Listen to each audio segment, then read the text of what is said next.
I am F22, currently attending college full-time, and trying to juggle all the chaos that comes with that classes, exams, late-night study sessions, and an unhealthy caffeine dependency. Like most students, I'm broke, and tuition is already draining my soul and my savings. So to cut costs, I moved in with someone I met through a university housing forum. She's 21, and we agreed to split a modest 2-bedroom off-campus apartment not far from school. Let's call her Kayla. We get along fine, nothing dramatic, no huge fights, no passive-aggressive sticky notes. That said, I wouldn't exactly call us friends. Our personalities are just different. I'm a pretty structured early-to-bed kind of person. I like silence, routine, and not stepping on someone's underwear when I walk into the bathroom. Kayla is a free spirit in the loudest, most chaotic sense of the term. She thrives at night, rarely goes to bed before 2 a.m., and apparently finds peace in blasting throwback EDM while she does her makeup at midnight. But despite our differences, we had managed to build a decent rhythm. We respected each other's boundaries for the most part. She didn't touch my oat milk. I didn't judge her for eating hot Cheetos at 8 a.m. Coexistence achieved. Now, on to the issue. And yes, it's a big one. Her boyfriend basically lives with us. This wasn't the arrangement initially. He was supposed to be an occasional visitor, but somewhere along the line, occasional became every day, and now his toothbrush lives on our sink like it pays rent. He's nice enough, honestly chill, friendly. The kind of guy who will make small talk without making it weird. More importantly, he stocks the fridge pretty regularly. Sure, some of the groceries he buys are his, and he accidentally eats my yogurt from time to time, but I never made a fuss. I just grabbed another from the stash he brought in. It was one of those things where I figured, pick your battles. A few missing Chobanis weren't worth causing drama over. But here's the real problem I mean real. They have sex, like a lot, and loud, and with zero shame. I don't mean the kind of muffled, polite roommate sex you awkwardly pretend not to hear through a wall.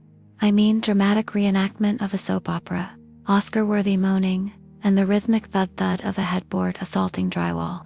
It's not occasional, it's daily. Sometimes multiple times a day. And while I usually just roll my eyes and crank up my noise-canceling headphones, it's not exactly easy to study for your midterm on macroeconomics when someone in the next room is screaming like she's getting exercised. The weird part is I initially tried to be understanding. People have needs, they're a couple. It's her room, her space, and honestly, the human body can be unpredictable in youth and love. I get it. So I let it slide even though it felt like living next door to a 24/7 porn set. But the real tipping point wasn't the daytime performances. It was the nighttime ones. Every few nights, like clockwork, I'd be woken up by the sound of Kayla's enthusiasm at 2 a.m., always when I needed sleep the most.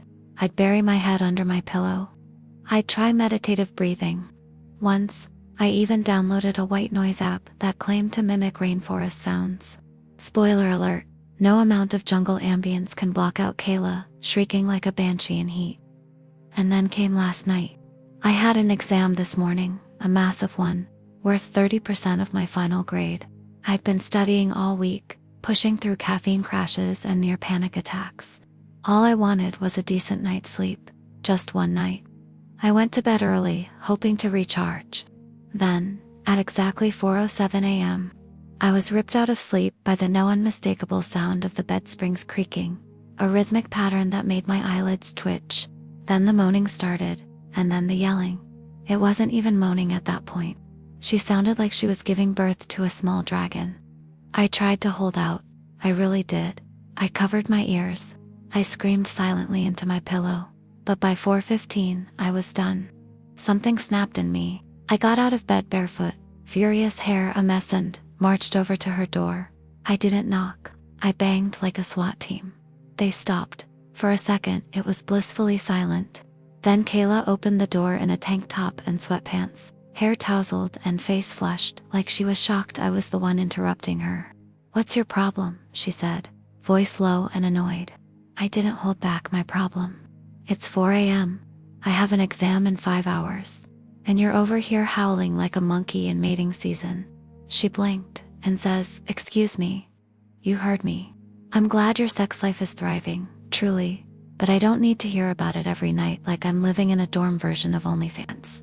She stared at me, mouth slightly open.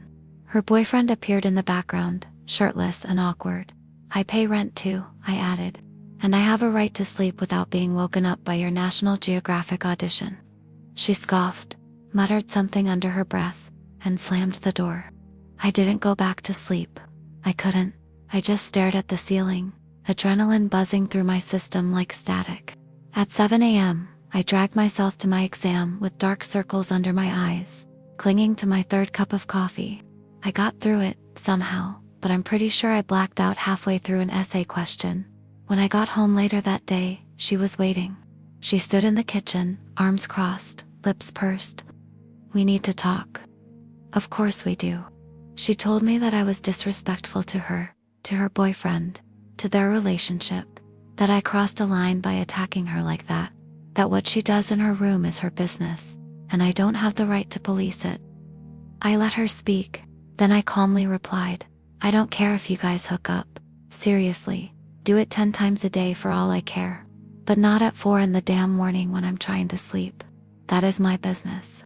I'm not asking you to stop just to be a little quieter, and maybe have some consideration for the person who shares a wall with you." She rolled her eyes and stormed off. Since then, she's been giving me the silent treatment, which honestly, is kind of nice. It's been 2 days of blissful quiet, and I've never appreciated peace more. Still, I've been sitting here, stewing, replaying the conversation in my head, wondering if I went too far. Did I come off as a prude? Was the monkey comment too much? Was I the asshole? I don't think I was. I wasn't rude from the start. I was patient for weeks. I let it go when it interrupted my studying. I let it go when it became a nightly thing. But there's a limit. Everyone has one. I pay rent. I live here too.